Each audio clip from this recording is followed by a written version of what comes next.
Sorry we're cut off earlier, but okay. Like I was saying, I think from like 8 hours ago. Okay, so technically, yes, this is the Teela show for the first 5 episodes of the series. To be honest, if Kevin Smith would have just been honest with us and shut the fuck up, sorry, I am a fan, but honestly, it's like if you just would have just kept to yourself and just been honest with us from upfront, saying, hey, you know what? Okay, let me compare this to you. Let me give you a bit of a comparison. Back in the day, in the early 2000s, my brother and I went to go see Ghost in the Shell 2. Now, the trailer, or teaser trailer, as short as it was, had basically the direct premise. With the Major gone, can Beto stem the tide? Right? That's basically what the movie was about. Can Beto do this on his own? Whatever new mystery that pops up, can he handle this? Right? So, all this fucking show had to do was say, with He-Man gone, can Teela stem the tide? That's it. That would have been perfect, as far as I'm concerned. But it wasn't. It was, well, He-Man's there. And Teela says something happened and, fuck you, fuck you, fuck you, you're cool, fuck you, I'm out, bye. And that's it. That's all we really get. So we get that Teela's angry about something because something happened. And that's it. We don't know. See, that's the thing with the trailer. It's like, they give you this one part and then nothing else. I'm like, okay, what's the premise here, people? Well, in the written material, it says this, and it's like, that we're not here for the fucking written material. What does the trailer tell us? It has good action, everyone's there, and then something happens, and then we're told later on, online and through written material, not in the trailer, that something happened, and Teela has to go do something. Again, you're not being upfront with us, trailer. Again, I keep telling you, trailers lie. At this point, it's a lie through admission because they don't tell us everything we need to know. You know? And that's why a lot of fans are so pissed at the series. Not that the series is bad. It does have its many strengths and a few flaws and weaknesses, okay. But overall, I was entertained. I liked it. You know? But it is technically, this part is not the He-Man and Masters of the Universe. It's basically becomes a Teela show, like they said. Clownfish was right. The first part of the story arc is Teela realizing, you know what? Yeah, there is a problem. Someone has to deal with it. And who are you going to call? You know? Who answers the hero's call now? Now that He-Man is not here, right? That's the exciting incident, is that He-Man is not there anymore. Your Lord and Savior is gone. You have to now step up there, Teela. And she's like, oh, you mean I do? Yes! What? So that's your first little head scratch, is like, well, she's upset, okay. But then she abandons everything altogether, which makes no real damn sense. And then, you know, later on she gets her little sidekick, whose character, you know, present is that she's only the sidekick. Not much more than that. You know, and Teela doesn't become invested in the story until she realizes, oh right, Orko, you're dying because there's no magic. Silly me. I should have realized that, like, at the beginning when I was told this whole damn thing. But you know, I was too upset that I was not let into this boys club of one secret. Sorry, let me repeat this because apparently for those of you who haven't seen Invincible, it's a secret identity! You don't go around telling everybody about it. You try really hard not to.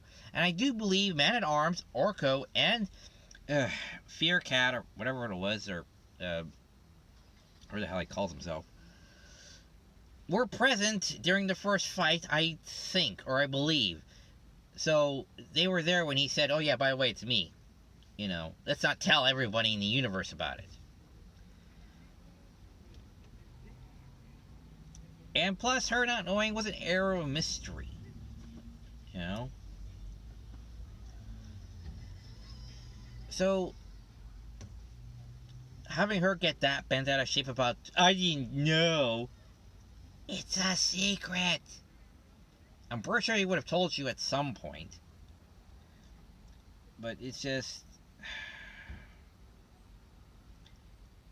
And again, it has very few flaws and a lot going for it. I just wish the people running this thing would just be honest with the trailer and just said with their hero gone, the guy you rely on to show up and do the heroing is gone. The side characters or slightly side character will then have to step up and be the hero. That's it. But it doesn't.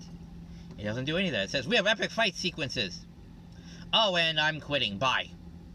That's all we got. That's all we got from our 2 trailers. Nothing else. I guess I feel I'm talking in circles. Okay, so basically, do I recommend it? Yes. If you're a fan of the old series, I don't think you would have a problem with it. Not really. For the most part, I'm pretty sure everybody would enjoy it. What they don't like, and what a lot of the oh, for fuck's sakes. Ugh, people in their loud motors. Yes, go on, get. He's barely moving 3 miles an hour, I swear. He has to rev it up that high just to get 3 miles an hour out of it. Anyway. Just be straight. That's all. If they just would have been honest, people wouldn't have been quite this upset. I believe. That's my theory.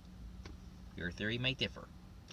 But yeah, if you just would have been honest, been upfront with us, and have Kevin Smith shut the fuck up,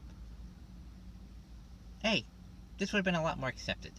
Much like, I guess, a lot more like Voltron, I guess. If it would have been accepted, people would be clamoring, yay, where's the next part coming out? Now he's going to be whining that you lied to us. There is no real... You want me to know how much He-Man is in this story? Episode 1 and Episode 5. That's it. I'm not kidding you.